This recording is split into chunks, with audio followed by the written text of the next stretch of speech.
You're listening to the Radio Wammo Breakfast, only on Kiwi.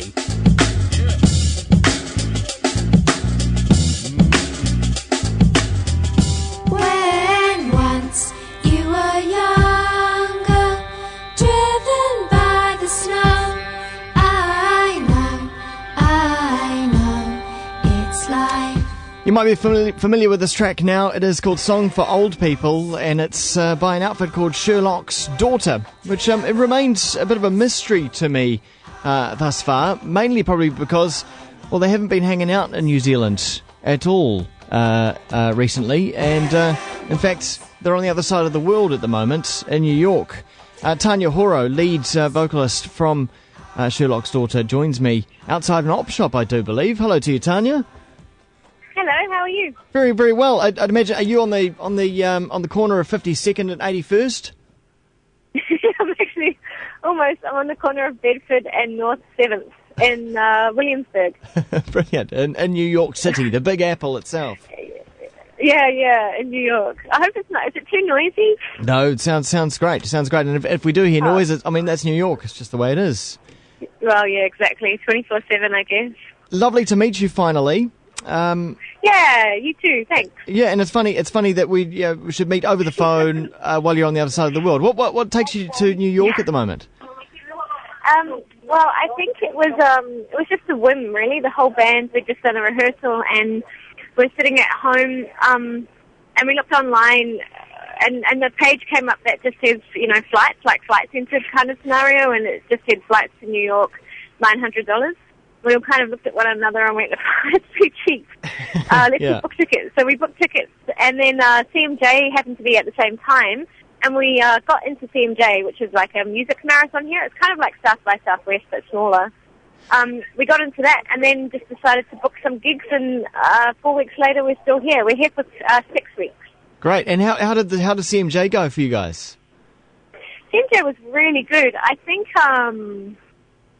in future with something, I think in future with something like that, it really helps if you kind of do already have a label and you do have a manager or somebody here really pushing you, because there's so many bands that you can get lost if you don't have kind of like a groundswell already, I guess. Yeah. But all the other shows that we've done through that, we've now got, someone who is managing us and someone pushing us. So it's good. It wasn't necessarily through CMJ, but, it's not. I think all bands should definitely try and play at those kind of festivals. They're really good for you. Totally. Well, Tanya, tell us a little bit about yourself, because didn't you start out as a solo musician based in Christchurch?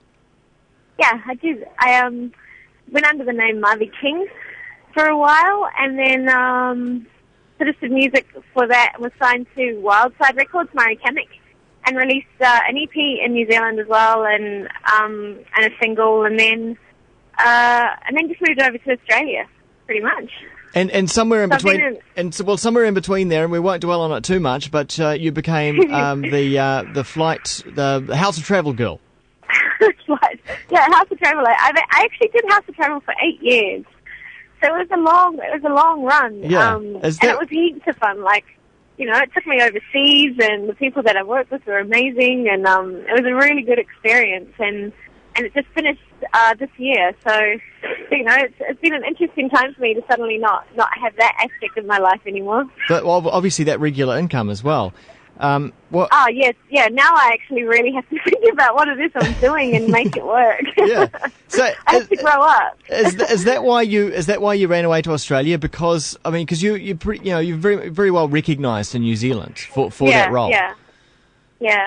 No, I actually went over to Australia because I fell in love with an Australian boy. So and that's pretty much why I went over. We're not together anymore, and we haven't been for like 4 years or something. It's all right. But that's the main reason. And also Australia is so close to home. It's 3 hours on a flight. I work for a travel company. It wasn't really a major issue. Yeah. So yeah. So I guess in that whole thing of growing up, I guess just on a whim buying a ticket and coming to New York is a good indication of how much I am growing up. Are you the only Kiwi member of the band? Yeah, I am. The rest are Kiwi. The rest are Australian. Yeah. So I'm actually really looking forward. Sorry, Heineken truck.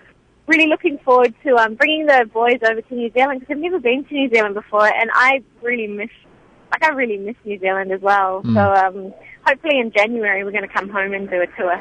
So when the music's put together for Sherlock's Daughter, I mean, does it revolve, or did it initially revolve around you, and then you brought the band in to actually play the songs? Where's the creative force come from?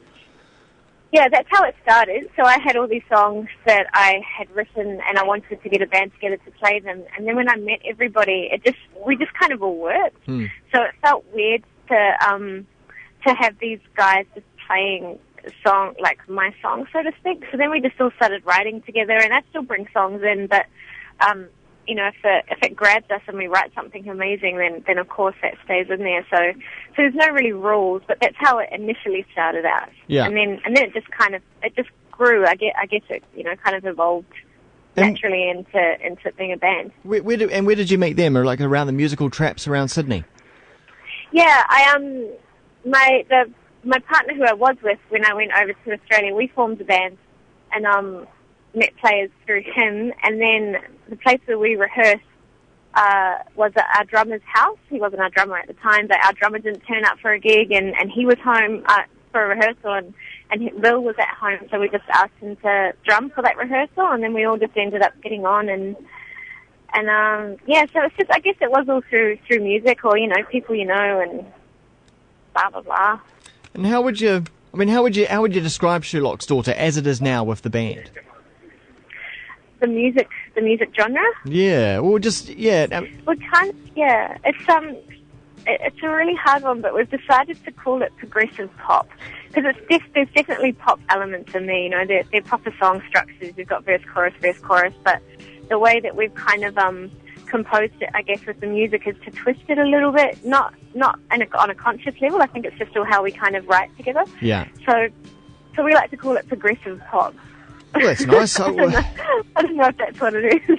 That gives us an indication, I suppose. The EP is out now in New Zealand, featuring 5 songs. An album on the way. When will we see that? We'll probably see that next year, if everything goes according to plan. Next year in April. So we're actually recording it when we go back home, and then it's just a case of it getting mastered and getting mixed and mastered and the right time for it to come out. But really want to get it out for summer. So hopefully April or May. No, hold on. When's summer? I see now I'm in New York. I'm thinking of New York summer. You're heading into winter there. Summer here. Rude. Yeah. Yeah, okay, not summer then.